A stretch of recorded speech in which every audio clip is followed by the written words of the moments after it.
Okay, welcome back.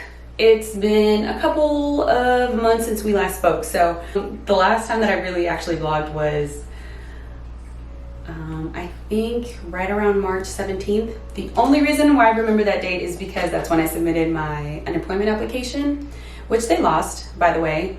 And yeah, they never got it. So I had to submit another one in May. So I'll at least get paid for May, and they're not going to backdate it, which is fine. It's better than not getting anything at all. But unemployment, fucking nightmare. Never again. Hopefully.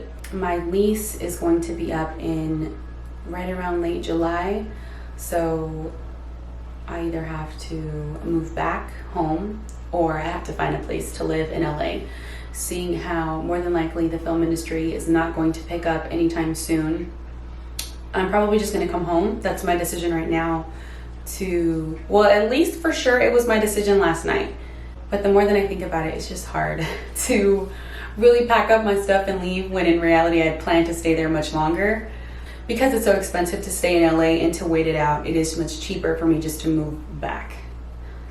For those who don't know me very well, I always have a plan. I at least always try to. So I have a plan of what I'm going to do if I come home, when I come home. And then I had a plan for when I stayed.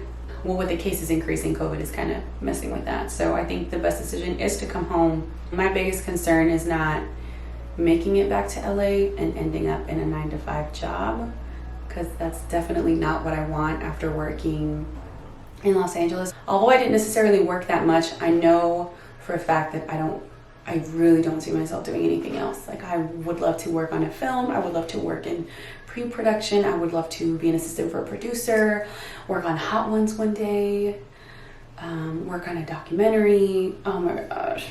Right now, that's just not an option. So I have to be realistic, and I have to try to do what's best for my wallet. In LA, right before I moved, I had finally booked a PA gig on my own without any help. I had booked an unscripted show. I had booked a film festival that I was going to be paid for, by the way. I had side gigs, I had the restaurant job, and I finally had got an interview at a company, which was Panavision. And right when this happened, we just didn't continue the conversation. And even during the pandemic, I interviewed for, well, we're still in it, right? I interviewed for Lionsgate.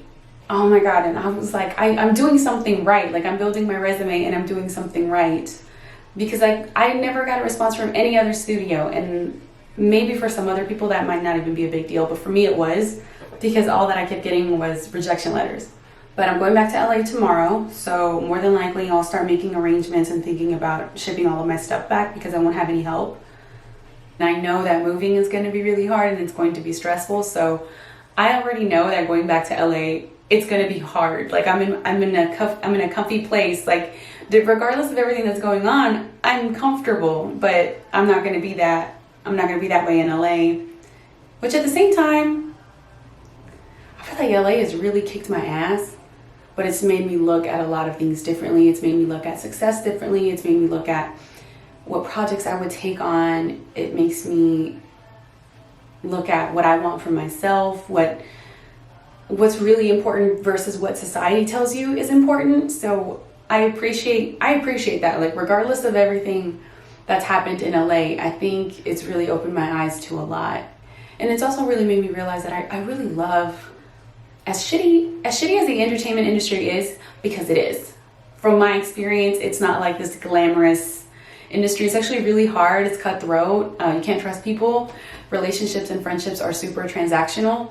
But I really love the creative part. But at the same time, when I think about LA and the time that I spent there, I was super hard on myself, and I wasn't as happy as I should have been, because I was thinking that I wasn't making the progress that I should have made. But I actually made a lot of progress, regardless of not having any connections or any, friends or support systems. Like, this whole year, I feel like I've had like this cloud over my eyes where I can't see the positives, and I'm trying so hard to work and progress in my career, and things are unexpected and they're gonna happen, but I feel like I should have been more happy.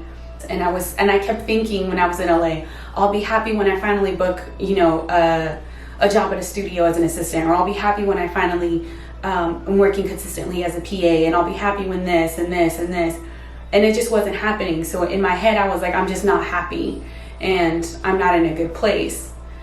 And then plus all the other things that happened in LA, it's just really stressful and really petty. And I was working at a restaurant, and I loved it initially. I thought it was a great place to work at. And then it kind of became like Vanderpump Rules. It was on some really stupid shit, and I was shocked. I was shocked to my core.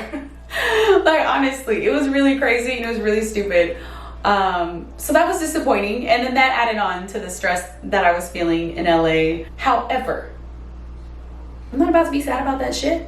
It is what it is. Like, I can't do anything about it. I feel good. I feel strong. Will that change in LA when I'm in solitude in my unit with a horrible window? Possibly. But that's why I'm taking my dog, Bam. So I'm just going to try to make the most of it in LA. Yeah, I'm going back to LA tomorrow. I'm scared.